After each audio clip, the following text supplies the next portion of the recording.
Welcome into the Saints post-game show. I'm Erin Summers. The Saints fall 26-13 at Kansas City tonight. Primetime football. It started from the very beginning of this one, however. The Saints offense unable to get going. In their opening drive of the game, quarterback Derek Carr threw an interception that led to a Kansas City touchdown. And the Saints, they were down early 7-0 in this one, and then that kind of continued. Carr had a hard time really getting going, finding his rhythm as this game went on. But it was the offense's inability to find their run game that really prevented them from getting into what they like to do offensively. And they got behind the sticks over and over again, unable to really convert. Only 46 yards on the ground for the Saints in this one. And going into the game, Kansas City has had a much improved run defense. They're 8th overall in the league, and they showed why today. Quarterback Derek Carr was kept clean for most of the game. He had one sack late. However, late in the game, fourth quarter, he did go down with a hit to his side and was ruled out for the game with an oblique injury. At that time, Jake Haener came in, finished the last offensive drive for the Saints. So offensively, with that offensive line having a lot of injuries, put a lot of stress on them to be able to get that run game going and sped Carr up. From there, defensively, it was a lot of what we've been seeing from the Saints. They really did a good job in the red zone, stopping Kansas City from scoring. And really through the first half, they only gave up one touchdown, and they stopped Kansas City 3 straight times in the red zone, gave up some field goals, and those points eventually continued to pile up. And then in the end, they were able to get back into the end zone. But really, the red zone numbers for the Saints defense have been really good this season. Kansas City was 2 of 7 in this game. That's 29% when they were in the red zone, 2 of 3 from goal to go. And the reason why was because we had a really big interception from the big man himself, Colin Saunders. He had an interception from Patrick Mahomes in the third quarter of action, and it was really fun to watch him. He grabbed the tipped ball and then ran 37 yards with it, hit speeds 15.8 miles per hour. So yeah, big man was moving, and that was a fun moment in the game. And actually, at that point, the Saints were able to capitalize on that turnover and score a touchdown off of that. So from that moment, it was 16-13. Derek Carr with a touchdown to Foster Morrow made it 16-13 because Blake Grupe missed that extra point. That's the second extra point that Grupe's missed this year. But the Saints were still in this game in the fourth quarter. But then we kind of get back to what has been the issue with the defense, and that's given up those explosive plays. There was a 50-yard reception on the Chiefs' next drive that led to an eventual touchdown by Worthy. Xavier Worthy getting that touchdown for a 23-13 lead, those 10 points. And then Derek Carr going down on the next drive really kind of solidified the Kansas City win there. So it was inability to establish that run game, leading to some desperation throws by quarterback Derek Carr, the chunk plays that the defense gave up at times, and then penalties. We saw a couple early penalties with a false start by left tackle Taliese Fuaga. There was a penalty on special teams early in the game as well. And then there was a really big penalty in the second half.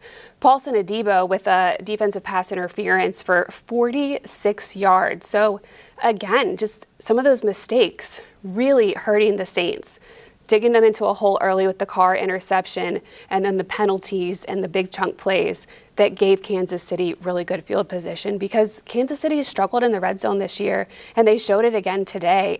The Saints defense is the #1 red zone defense in the league, and they showed why. But even if you're allowing field goals, it's going to be difficult if you can't get your offensive game going. So we can go through some of the numbers here to kind of further explain some of the things that happened. But the Chiefs had almost twice as many plays as the Saints did, 80 plays to the Saints 51.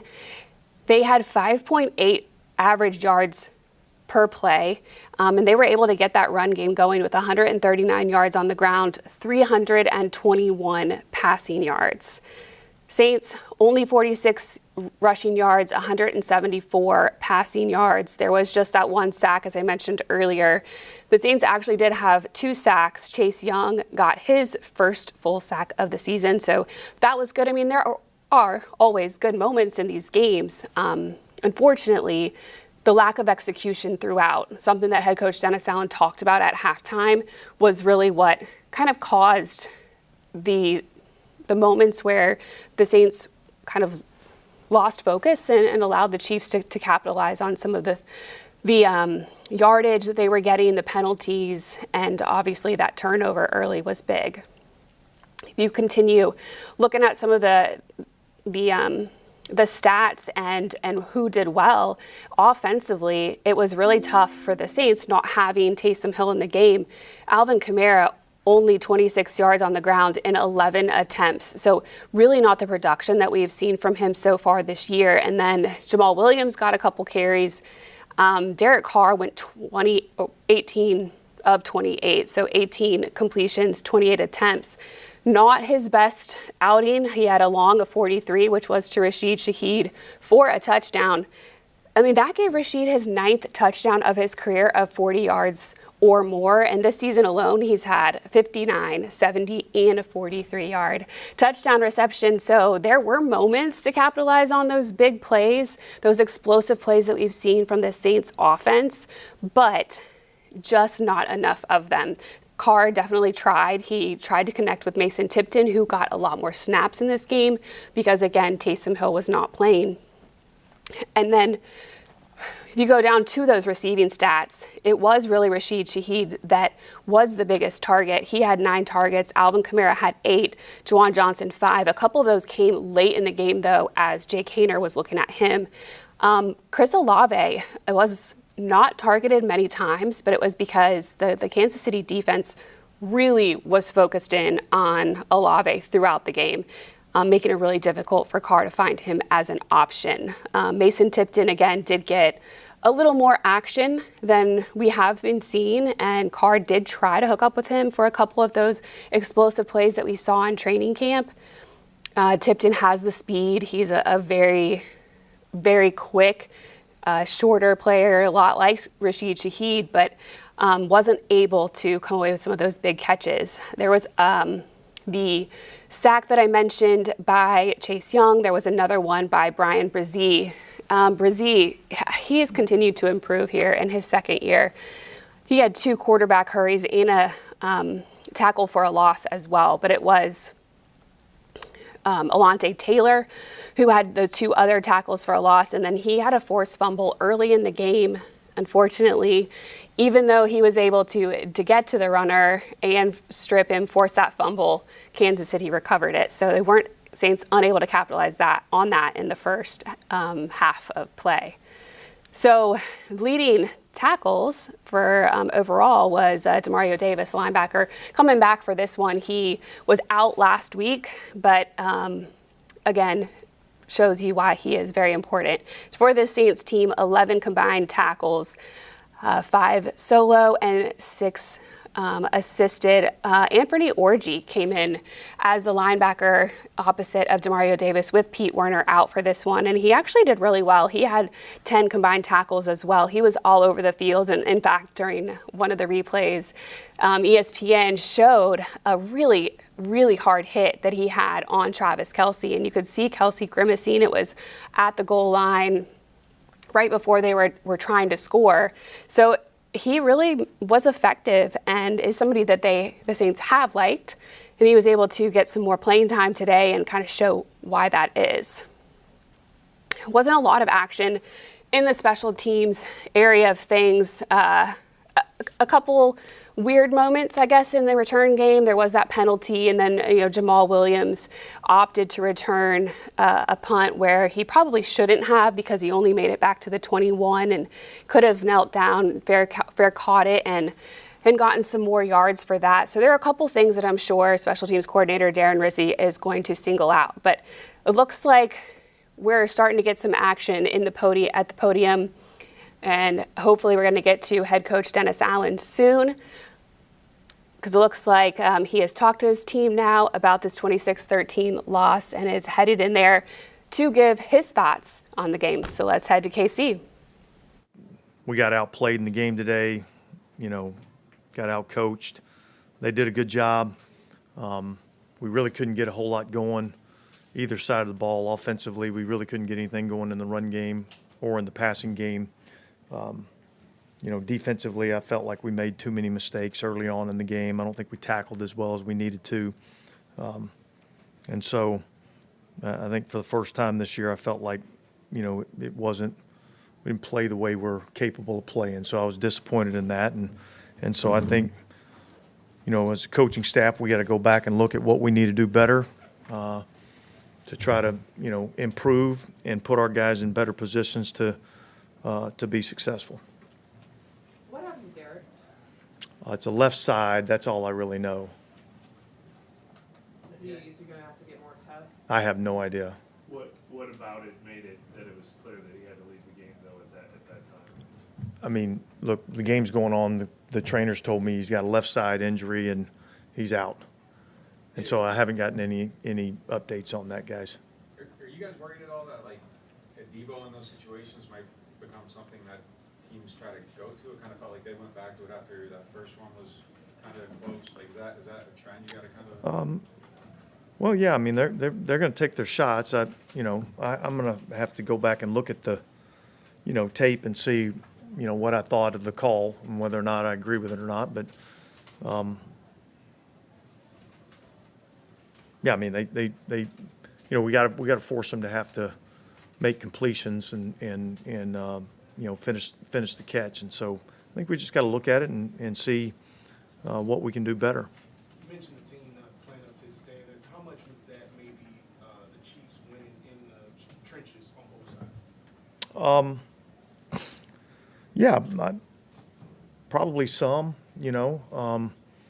I thought defensively, I thought they did a good job of controlling the line of scrimmage and made it really difficult for us to be able to run the ball. And they had some good pressure packages that gave us some problems that we needed to do a better job of picking some of those things up.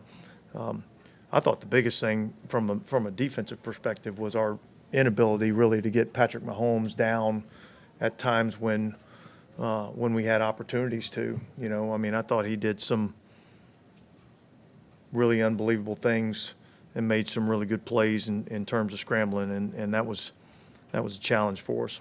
You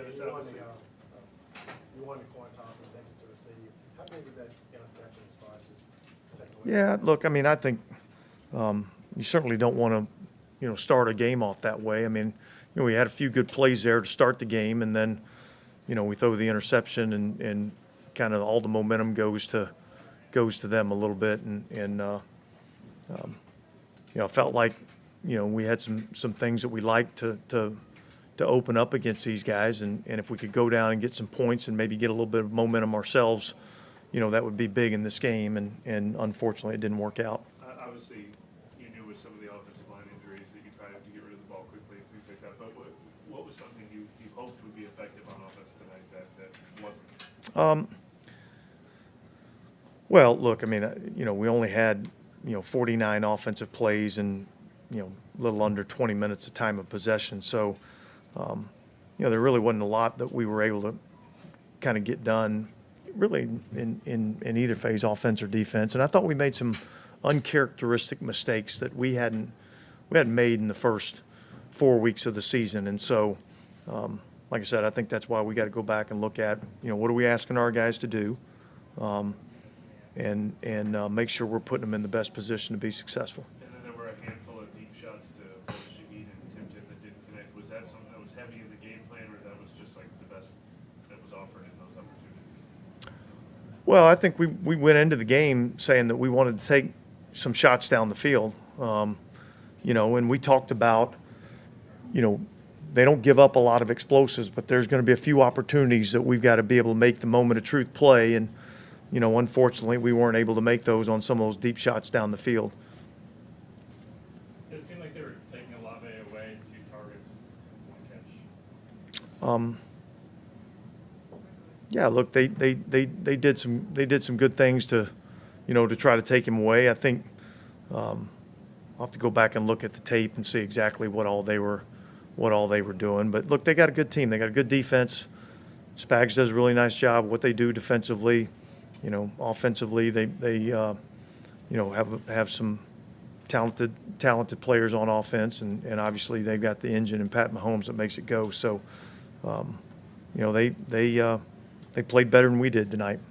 What led to the decision to have Lucas Patrick shift over to left guard when he came back? Yeah, I just thought we wanted to, make a change there at left guard. I'm not sure. Again, I'd like to go back and look at the tape, but I think, we just felt like we might need to put somebody else in there at left guard. Dennis, I think you defensively overall today, just left stops down in the red zone, but they were obviously getting there. Yeah, I thought the one thing that we did well and defensively was red zone defense. I thought we played well, in the red zone, but I thought Mahomes made too many plays scrambling. I thought we made too many mistakes. Had some free runners, which we don't usually do, and so look, I got to put that on me. I mean, I got to do a better job of getting those guys, understanding what we're asking them to do and get them better prepared to play. What'd you see with, I guess, Travis Kelce and was able to get open a few times? Yeah, same thing. I mean, With the Debo, like he's 7 penalties and 2 of those were in pretty critical late game situations. Is that something where like he might just revert to bad form like in these big situations? And so like how do you coach that out of him? yeah, look, we just got to continue working. We got to keep practicing. We got to keep working on our technique and our fundamentals, and keep improving. I think we got to do a lot of that in a lot of different areas on our football team. Okay, guys, thanks. Locker room's open, we'll have Derek in. Patrick, keep that. All right.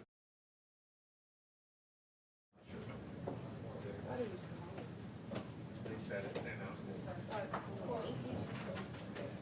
That was Derek's start.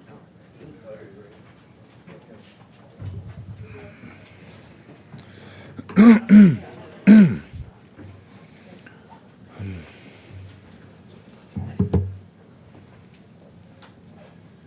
you describe how you're feeling now?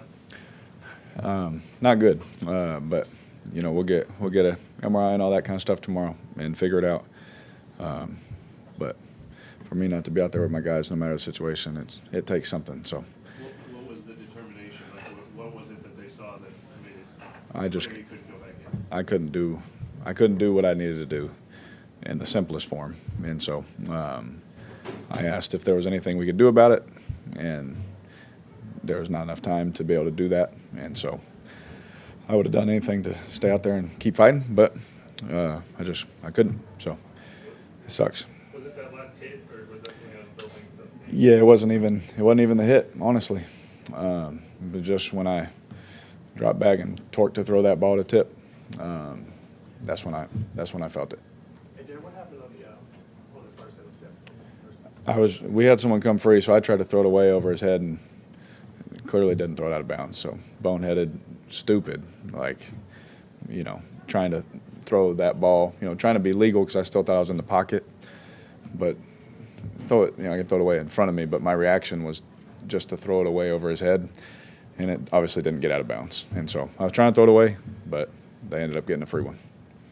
Coach Allen mentioned that this was the first game that this team really was outplayed completely in the season. Do you agree with that? What they may be doing that was getting frustrated? Yeah, they came out to play, and we didn't execute early, and we fought back. We started playing better and all those kind of things. But against a team like this, you got to be on it from the get-go, and so we were not on it from the get-go, and that's what happens. You get down to a team like that, it's hard. With the pressures and the different coverages and all that kind of stuff to the games they do, and timing and all that kind of stuff. It makes it really hard. So felt confident and comfortable in what we were doing, schematically, but they just they beat us. There's a lot of things that were obvious in this matchup that you're going to have to work around, the offensive line injuries, the presence of Chris Jones, and things like that. What was something you thought would be effective that wasn't today for you guys? Yeah, I mean, he did a great job. Chris, I've played him, I don't know how many times now. He and Spags. He does a great job of, trying to get after your protections, and Chris does a great job of winning. And he's one of the best players in our league, and so I got the utmost respect for him. He knows that. And when you play a guy like that, that stuff's going to happen. He's going to win. Good players are going to win. But he was able to get back there and cause some chaos a couple of times, and they were with the front. But that's going to happen. That's football. I was proud of us that we kept fighting and even had to move some guys after that. We kept playing and went down, scored a couple of times. I thought I was fully confident, and all the way until I got hurt, that we could win that game. But again, going down early to a team like that makes it really hard. So you're able to work through injuries, not miss games. Is this similar to anything you had before? Do you feel like it's going to be enough time? I just don't know yet. It wasn't like a pain thing. It wasn't like dealing with pain. Like, can you deal with the pain? Then you can go. It's like literally I just can't do what I want to do. And so obviously it's fresh and just happened. But me, like I'm going to do anything I can to make sure I'm there on Sunday. It seemed like you were tying I told you to someone after the touchdown. Yeah. It was just me and my quarterback coach. It was a good thing. It was. What was the throw to Tipton on the play that you got hurt? Was he sort of a hot read, or was he the number one on that? Or? He's the number one, and they brought all-out pressure. I saw the all-out coming, so I knew I just had to buy time and give him a chance to get his hands on it. And so, he's number one. Okay, I'm wondering, is it possible that during the early part of the season when you guys are winning, could that mask mistakes or flaws that maybe you guys didn't notice at the time that you have to maybe correct going forward? Yeah. I mean, it obviously can, but I thought, I think Clint does a great job. I've told you guys this. I think he does an outstanding job, even in the successes, that we just worried about the process. So we turn after every practice, good practice, bad practice, we turn the film on, we correct it. Good game, 40 points, or not 40 points. We correct it. And so, I don't think that. I honestly don't think that's a problem with our guys and the character of the guys in our room. And so, can it happen? Absolutely. Yeah, you're right. I've been on teams where you win and you overlook some things sometimes, but I think Clint does a great job of hammering some of that stuff out. What were they doing to take Chris away? I know he had that one catch that didn't count, but Yeah. it was, 2 catches, 10 yards. Yeah, that's frustrating. And it's not from a lack of me wanting to throw it to him. I tell you guys all the time. Everyone knows I want to throw it to Chris. Chris knows I want to throw it to Chris. He was coming.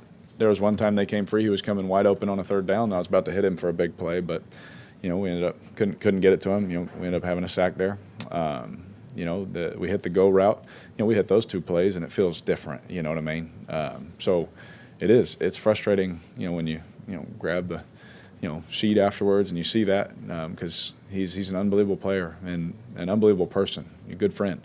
So I love him to death, and I never want that day to happen for him. But those 2 plays right there would have felt a lot different.